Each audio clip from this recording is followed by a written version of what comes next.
Good morning, Internet. Welcome to another edition of Eric's Corner with the word to the not-so-wise. It's 4:45 in the morning. I could not sleep, so thought what better way to kill some time than to work on some shelves and to talk to you guys. This evening, or this morning, I'm going to touch lightly on... this is kind of a reaction video. I said I wasn't going to do reaction videos, which I don't know if this is it. At least I'm not sitting there in the corner pointing to the video and nodding like an idiot. I don't understand those. But there was a rabbi who had this really good speech, and in the end he had a question and answer thing, which is, his speech was unwatchable, but his Q&A was fantastic. And he talked about why people in denser populated areas lean heavy left and towards socialism and this liberal mental illness that's plaguing our country right now. I'm not saying think like me. I'm just saying to think and realize that your world does not extend between your apartment and your job. But he talked about why, living in big city is sort of like a simple life. You need to go somewhere. You go pay your $2, you get on the train, you get in a cab, and everything's just paid for, flat rate. Your apartment, something breaks, somebody comes and fixes it, hopefully. The cabs are maintained. The train, it just shows up, and it's just by magic. You don't know how it gets there, it just does. So they try to apply this micro thing to a macro situation. A farmer, his tractor doesn't just work. You have any idea the maintenance that a tractor takes, the tubes of grease, the oil changes, the tire repairs, the bearings, the engine overhauls. It's just absolutely endless. I've never worked on a farm, but that's just an example. I actually have my buddy's backhoe sitting out in front of my place right now because I'm going to do a little, dig a hole. I got to put a new septic system in. How many of you know how to put in a septic system?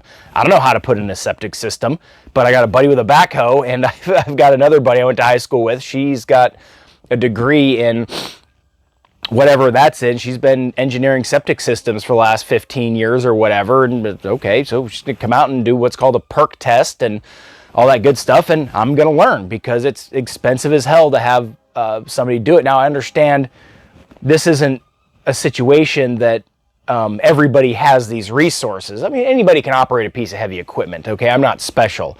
I'm just saying I just happen to know how to do it. And I know people that can give me some adult supervision on the finer details. When you live in a big city, you just don't need to do this stuff. You act like you're so oppressed and the world's just so horrible. Well, move 20 minutes north, south, east, west, any direction of the densely populated area you're in, and go find a job, man. I just don't understand. You're a victim of circumstances, which, okay, that is actually something that will make things hard on you. But, move away. Go find a place where there's a job. There's tons of work right now. Mike Rowe said that there's an 80,000 job deficit in skilled trades. Your plumbers, your electricians, your carpenters, etc. Go find something. Get your hands on something. We can't all just make YouTube videos and be millionaires. I'm not. I've got like 24 followers right now, and thought I'd do a little bit better by now. It's only been 6 weeks, but we'll see. I really don't want the viral video because that's usually not a good thing because you're getting totally shit on. But yeah, this rabbi, he goes on to talk about you live in these densely populated areas, and there's no job opportunity. There's just, heavy crime and all these things. And I mean, I really liked what he had to say. I'll, if you want, I'll find the link and put it in the comments. And like I said, his Q&A was a lot better than the actual speech. It was a little unpalatable. But I mean, it kind of makes sense because they say, oh well, why can't healthcare just be taken care of? Which I covered that in another video. Well, because government takes control over something and it doesn't work. And part of it is, your trains, your cab company, your apartment, they're all ran by private organizations. If government owned an apartment building, they would get a contract with Whirlpool, let's just say, and it's going to be a 10-year contract, and they're going to say, oh, if your fridge, your dishwasher, your washing machine, your dryer, if they break, well, we got this 10-year contract, and they'll replace them. Okay, well, they're going to charge 5 times more, and your $200 washer, or I'm sorry, $1,000 washer now costs $6,000, or whatever the case may be, versus the private apartment build complex owner is going to go, okay, well, I'll go find you a nice used one. Okay, I'll $300, or I'll go do it myself, or I'll have the Sears come drop one off for what they cost. I mean, things just get expensive when you do business with government, and corporations capitalize on this, which, I mean, okay, cool, that's fine, but, I mean, again, I was in the military, and just seeing what it costs to run the goddamn military, I mean, I could cut the budget by 1/3.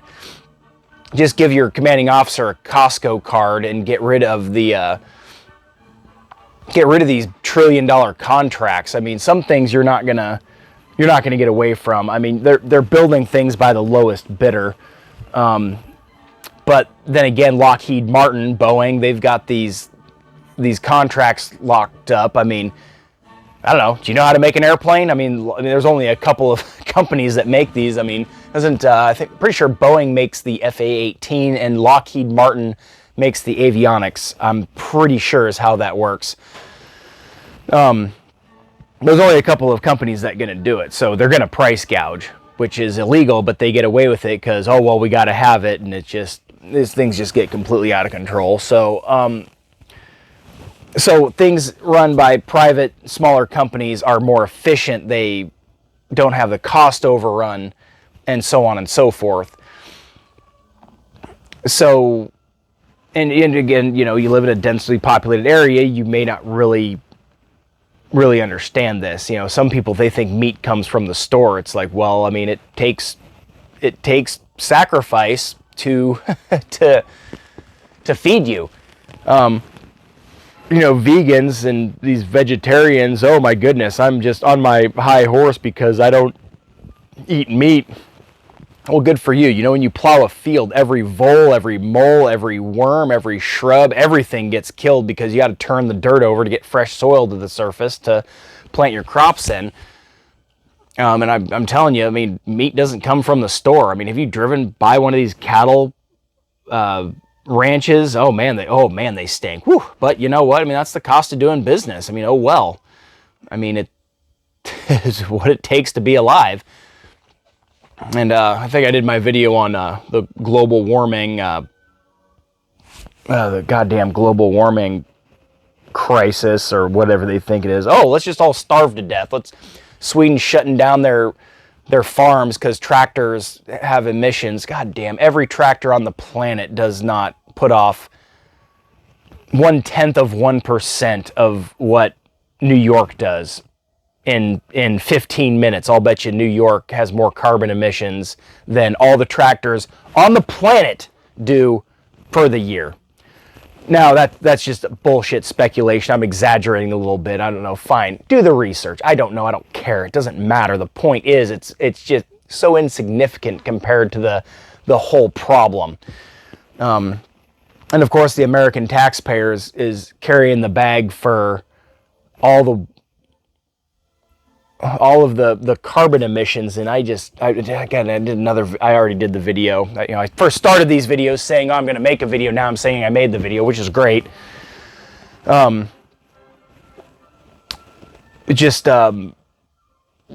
send other countries just don't have these carbon emissions standards and it's costing the American taxpayer just exponentially. I mean, every other country just seems to gets